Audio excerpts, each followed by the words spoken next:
எத்தனையோ fish fry சாப்பிட்ருப்போம். இந்த மாதிரி மசாலா அரைச்சி போட்டு ஃப்ரை பண்ணி ஒன் டைம் சாப்பிட்டு பாருங்கள். டேஸ்ட் அல்டிமேட்டாக இருக்கும். அதுக்கு மிக்ஸி ஜாரில் ஒரு 10 சின்ன வெங்காயம், 4-5 பூண்டு, ஒரு சின்ன துண்டு இஞ்சி, ஒரு கொத்து கருவேப்பிலை, ஒரு பச்சை மிளகா, ஒரு டீஸ்பூன் காஷ்மீரி சில்லி, ஒரு teaspoon chilli powder, 1/2 teaspoon garam masala, ஒரு டீஸ்பூன் மிளகுத்தூள், கொஞ்சம் கொத்தமல்லி, ஒரு டீஸ்பூன் கோகோனட் ஆயிலு, 1/2 லெமன் சேர்த்து நல்லா இந்த மாதிரி பேஸ்ட் பதத்துக்கு அரைச்சிக்கோங்க.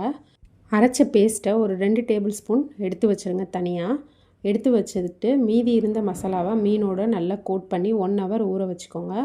1 ஹவர் ஊற வச்சுருந்த மீனை நம்ம இப்போ எண்ணெயில் போட்டு இந்த மாதிரி 2 சைடும் பொரித்து எடுத்துக்கலாம். அதுக்கப்புறம் நம்ம எடுத்து வச்சுருந்தோம் பாருங்கள், அந்த மசாலாவை இந்த எண்ணெயோடு சேர்த்து ஃபிஷ்ஷோட நல்லா ஃப்ரை பண்ணி எடுத்தோன்னா சூப்பரான மசாலா ஃபிஷ் ஃப்ரை ரெடி. நீங்களும் இந்த ரெசிபியை செஞ்சு பார்த்துட்டு கமெண்ட் பண்ணுங்கள். இந்த வீடியோ பிடிச்சிருந்துச்சுன்னா என் வீடியோவுக்கு லைக் பண்ணிவிட்டு உங்கள் ஃப்ரெண்ட்ஸ் அண்ட் ஃபேமிலிக்கு ஷேர் பண்ணுங்கள். தேங்க்யூ.